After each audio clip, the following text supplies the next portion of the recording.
Hello everyone, welcome to my YouTube channel. আজকের ভিডিওতে তোমরা পাবে ক্লাস 6 এর সোশ্যাল সায়েন্স 11 নম্বর পাঠ বৈচিত্র্যের মধ্যে ঐক্য ভারত এবং উত্তর পূর্বাঞ্চলের জীবন। সমস্ত পাঠে প্রশ্ন উত্তর খুব সহজ করে, তাই তোমরা ভিডিওটি শেষ পর্যন্ত দেখো এবং ভিডিওটি ভালো লাগলে অবশ্যই চ্যানেলটি সাবস্ক্রাইব করে রাখবে। অনুশীলনী 1 নম্বরে রয়েছে নিম্নলিখিত প্রশ্নের উত্তর দাও। ক নম্বর প্রশ্ন হলো বৈচিত্র্য মানে কি? উত্তর হলো একটি সমাজে বা দেশে বিভিন্ন জাতি, ধর্ম, ভাষা ও সংস্কৃতির মানুষের মধ্যে যে ভিন্নতা দেখা যায় সেই ভিন্নতাকেই বৈচিত্র্য বলা হয়। ক নম্বর প্রশ্ন হলো ঐক্য মানে কি? উত্তর হলো ঐক্য বলতে একজনের অস্তিত্বকে ধ্বংস না করে প্রত্যেকের পরিচয় বজায় রেখে একসঙ্গে বসবাসকে বোঝায়। গ নম্বর প্রশ্ন হলো বৈচিত্র্যের মধ্যে ঐক্য বলতে কি বুঝো? উত্তর হলো বৈচিত্র্যের মধ্যে ঐক্য বলতে বোঝায় বিভিন্ন ধর্ম, ভাষা ও সংস্কৃতির মানুষ ভিন্নতা থাকা সত্ত্বেও একসাথে মিলেমিশে বসবাস করা। 2 নম্বরে রয়েছে ভারতের বৈচিত্র্যের অন্তরালের কারণগুলো উল্লেখ করো। উত্তর হলো ভারতের বৈচিত্র্যের প্রধান কারণগুলো হলো ভৌগোলিক ভিন্নতা, কোথাও পাহাড়, কোথাও মরুভূমি, আবার কোথাও অতিবৃষ্টি।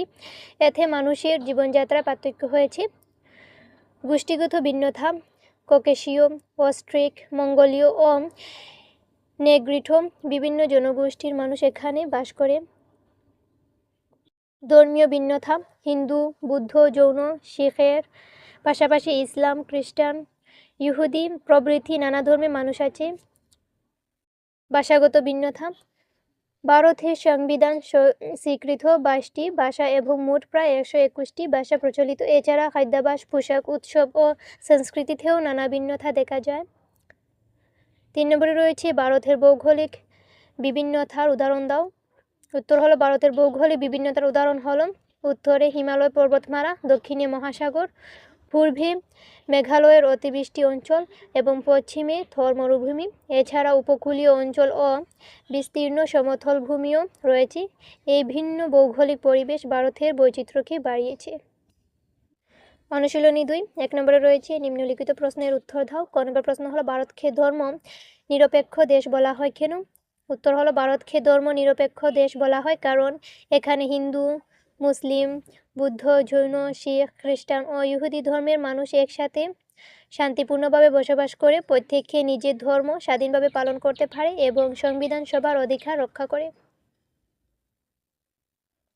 ক নম্বর প্রশ্ন হলো মকর সংক্রান্তির সময় পালিত দুটি উৎসবের নাম লিখো। উত্তর হলো অসমের মাঘ বিহু এবং তামিলনাড়ুর পোঙ্গল।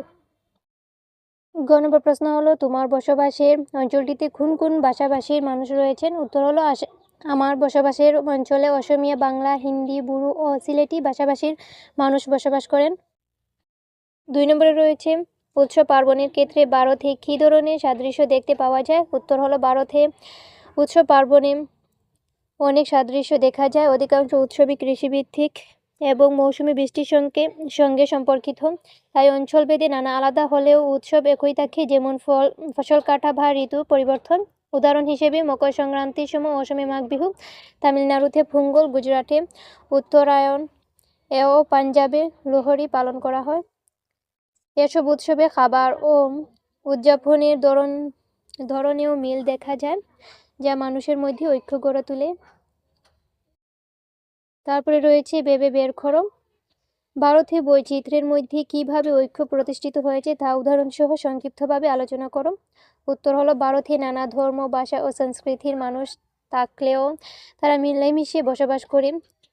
এভাবে বৈচিত্র্যের মধ্যে ঐক্য গড়ে উঠেছে, যেমন ভিন্ন ভিন্ন অঞ্চলে ভিন্ন ভাষা ও উৎসব থাকলেও সবাই একসাথে জাতীয় উৎসব যেমন স্বাধীনতা দিবস পালন করে।